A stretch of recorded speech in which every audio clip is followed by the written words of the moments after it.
Le Seigneur soit avec vous. Et avec votre esprit. Évangile de Jésus-Christ selon saint Matthieu. Gloire à toi, Seigneur.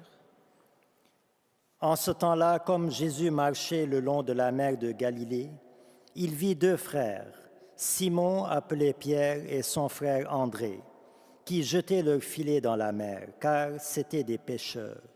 Jésus leur dit, « Venez à ma suite, et je vous ferai pêcheurs d'hommes. » Aussitôt, laissant leur filet, ils le suivirent.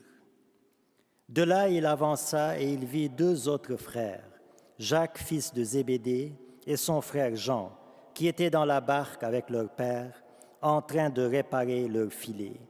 Il les appela. Aussitôt, laissant la barque et leur père, ils le suivirent. Acclamons la parole de Dieu. Louange à toi, Seigneur Jésus. Alors André est un des 12 appelés par Jésus, appelés par l'amour pour être témoin de l'amour. Alors André avait-il bien compris sa mission dès le début? Peut-être pas, sans doute pas même, mais à la fin il l'a bien comprise et il a donné sa vie comme martyr sur une croix, crucifié d'amour comme son maître. Alors, depuis son premier appel jusqu'à son martyre, André a cheminé auprès de Jésus et son amour a cheminé en même temps jusqu'à atteindre la perfection de l'amour, c'est-à-dire le don de soi. Sans doute est-il parvenu à cet amour parfait après de rudes combats, dans une foi patiente et persévérante en Jésus-Christ.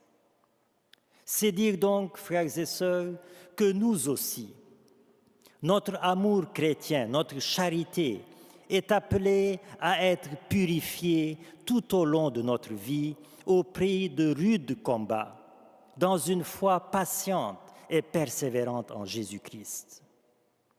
Car notre charité, notre amour est souvent en mode alternatif selon nos humeurs, tantôt tout feu, tout flamme, tantôt tiède et fade. Alors, pour stabiliser notre amour, il nous faut lutter contre nos humeurs changeantes. Et pour lutter contre nos humeurs changeantes, il nous faut engager le combat le plus difficile qui soit, c'est-à-dire le combat contre soi-même. Combat contre mon orgueil, mon égoïsme, mes passions désordonnées, ma liberté désordonnée, etc. Le tout pour arriver à la plus grande victoire qui soit, la victoire sur soi-même.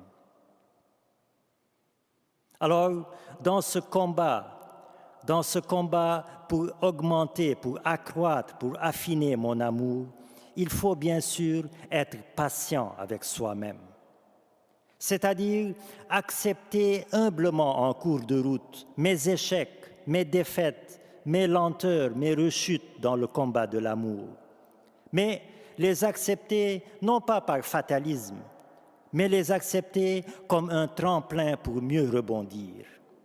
Accepter aussi d'être macéré dans les épreuves de la vie pour que mon amour en sorte purifié, immaculé et prêt au don total.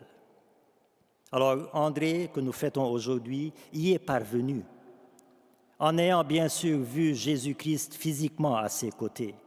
Nous aussi, nous pouvons y parvenir, car nous croyons que Jésus est encore aujourd'hui à nos côtés, lui qui a dit « Heureux ceux qui croient sans avoir vu ».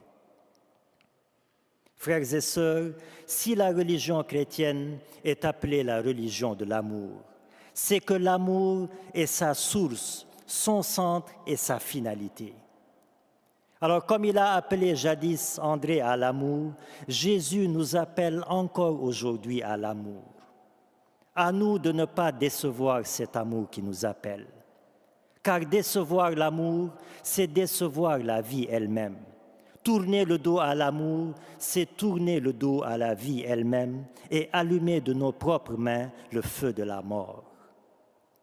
Alors, par cette Eucharistie, puisse le Seigneur raviver en nous le feu de son amour pour que nous puissions en témoigner jusqu'au bout, comme saint André apôtre, martyr de l'amour.